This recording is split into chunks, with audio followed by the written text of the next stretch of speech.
Jumat pekan lalu, Panitia Seleksi Calon Pimpinan KPK mengumumkan daftar calon yang telah lolos seleksi administrasi. 194 calon dari 611 yang mendaftar dinyatakan lolos tahap seleksi administrasi dan harus mempersiapkan diri ke tahap seleksi selanjutnya. Sebagian besar calon pimpinan yang lolos adalah pria berprofesi sebagai advokat dan berasal dari luar ibu kota Jakarta. Selain itu, sejumlah nama yang cukup dikenal publik termasuk calon yang lolos yakni pejabat KPK, pejabat negara, serta kader partai politik. Tak ketinggalan, 5 polisi aktif dan purnawirawan pun siap mengikuti seleksi tahap kedua. Salah seorang di antaranya bahkan didukung Wakapolri yang sempat bermasalah dengan KPK karena kasus dugaan korupsi dan penyalahgunaan wewenang pejabat negara. Respon pun langsung muncul dari aktivis anti korupsi. Keterlibatan Korps Bayangkara di seleksi calon pimpinan KPK dikhawatirkan tidak objektif, terlebih saat memeriksa rekam jejak calon yang berlatar belakang polisi. Lantas bagaimana dengan calon pimpinan lain yang jejak rekamnya di upaya pemberantasan korupsi belum pernah tercatat? Apa saja saran yang akan direkomendasikan lagi ke panitia seleksi demi menghasilkan pimpinan KPK yang ideal? Bagaimana juga kesiapan panitia seleksi menyelesaikan tugas mereka sekaligus memenuhi harapan publik sampai akhirnya daftar calon pimpinan diserahkan ke Presiden Jokowi pada akhir Agustus mendatang? Bisakah 9 Sri Kandi mencapai target yang mereka emban? Untuk membahas figur ideal di KPK, kita akan membahasnya dengan narasumber yang sudah hadir di studio Berita 1 pagi ini, Wakil Koordinator Indonesia Corruption Watch, Agus Sunaryanto, dan kita juga akan mencoba menghubungi Ketua Panitia Seleksi Calon Pimpinan KPK Destri Damayanti melalui sambungan telepon. Dan pemirsa, kami juga mengundang Anda untuk memberikan komentar lewat SMS ke 0811-833-5551 atau melalui pesawat telepon di nomor 021-529-00308 atau 021-529-00311. Nanti kita akan coba tampilkan kembali komposisi mereka yang lolos di tahap administrasi. Saya langsung ke Mas Agus. Mas Agus, ini kalau kita melihat proses seleksi calon pimpinan KPK, kita berharap pimpinan KPK yang akan ada nanti adalah tentunya lebih baik dari pimpinan yang sebelumnya dan tidak ada masalah seperti yang terjadi saat ini gitu. Nah, apa yang perlu dicermati supaya pimpinan KPK yang terpilih nanti betul-betul pimpinan KPK yang berani, kuat dan tidak bermasalah? Iya, menurut saya memang harusnya setiap periode itu akan semakin baik. Punya keberanian, punya integritas dan lain-lain gitu. Tapi yang menurut saya yang harus di-stressing saat ini adalah karena KPK sedang posisinya juga dalam kondisi yang sangat bermasalah gitu ya. Ada badai yang begitu kuat. Menurut saya Pansel jangan memberikan keistimewaan tertentu representasi lembaga. Misalnya contohnya adalah representasi dari kepolisian dan kejaksaan. Menurut saya ini harus jadi pegangan kuat karena ketika Pansel kemudian seolah-olah memiliki paradigma bahwa harus ada wakil dari kepolisian atau kejaksaan di institusi KPK. Saya khawatirnya nanti adalah tidak lagi ada objektivitas terhadap para calon. Bukankah itu akan juga menimbulkan sisi positif lain, artinya bisa memberi harmonisasi koordinasi yang lebih baik dengan lembaga-lembaga seperti kejaksaan dan kepolisian itu seandainya ada calon pimpinan dari dua lembaga itu, enggak? Saya nggak punya keyakinan seperti itu karena ini kan KPK paling tidak sudah dimandatkan berdasarkan undang-undang mereka memang punya kewenangan untuk itu. Kepolisian ataupun kejaksaan tentu harus patuh terhadap itu gitu.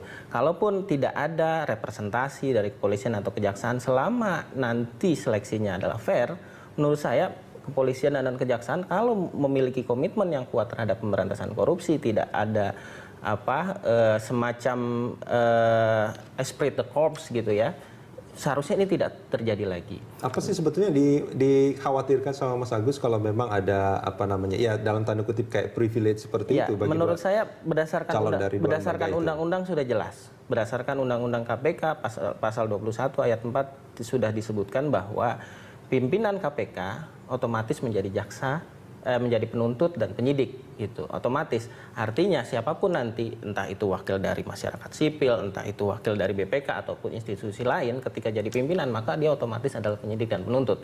Jadi tidak perlu lagi representasi dari dua institusi tersebut. Nah, kemudian yang kedua, untuk menjaga fairness, kompetisi yang benar-benar adil buat semua para calon. Kami bukan antipati terhadap kepolisian atau kejaksaan, tapi kita mengharapkan ada kompetisi yang benar-benar adil, ada fairness itu. Bukankah ini kan pimpinan KPK ada 5 ya? Bukankah juga akan lebih ideal kalau dari 5 anggota itu, dari 5 pimpinan itu juga terdiri dari berbagai elemen gitu, termasuk juga jaksa, polisi di sana ada juga, mungkin juga ada aktivis.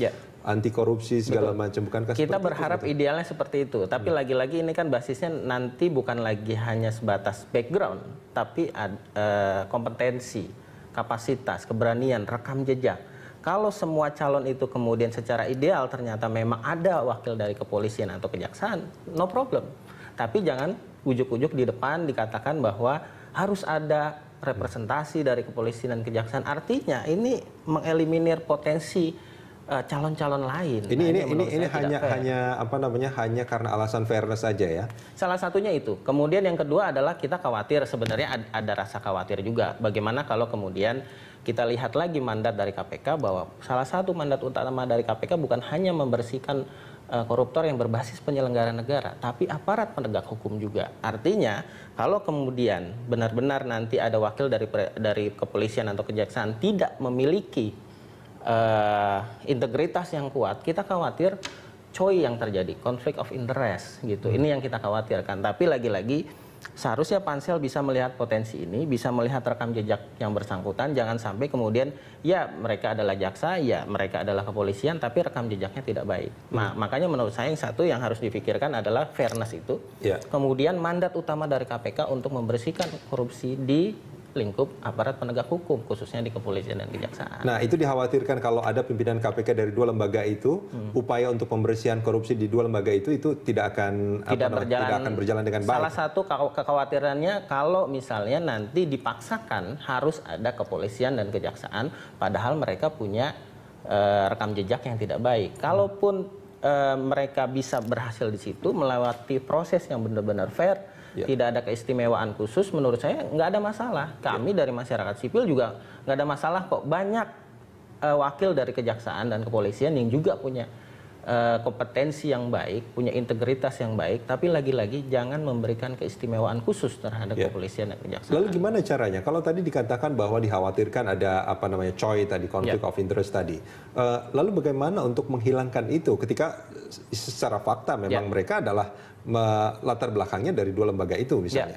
Apa? Saya pikir ketika mereka sudah masuk di KPK setelah melalui proses yang fair, rekam jejaknya juga baik gitu. Di KPK kan punya mekanisme pengawasan internal ya, lewat majelis etik ataupun kalau pegawai ada pengawas internal gitu. Nah, ini yang harus betul-betul berjalan. Kan majelis etik bersifat ad hoc dan masyarakat juga ikut mengawasi. Tapi yang kita inginkan lagi-lagi adalah prosesnya berjalan adil dulu. Nah, pansel menurut saya pernah beberapa kali soalnya membaca di beberapa media seolah-olah memberikan keistimewaan. Contohnya pernyataan seperti apa yang? Ya harus ada wakil dari kepolisian dan kejaksaan. Ini menurut saya agak-agak bias menurut saya kalau dari awal sudah memberikan itu, bahwa nantinya di KPK ada penyidik atau penuntut dari kejaksaan atau kepolisian itu nggak ada masalah gitu. Tapi jangan kemudian memberikan jalan lapang dibandingin dengan yang lain gitu. Menurut saya nggak. Mas Agus, tadi Anda mengatakan bahwa gimana caranya supaya konflik of interest itu tidak terjadi dengan pengawasan internal.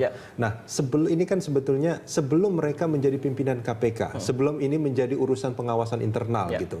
Apa yang harus dilakukan oleh pansel saat ini supaya paling tidak di awal sudah bisa dikatakan bahwa orang ini memang tidak akan memiliki konflik of interest jika nanti suatu hari berhubungan dengan lembaga di mana dia pernah berada di sana. Pertama, pansel menjadi posisi yang sangat strategis.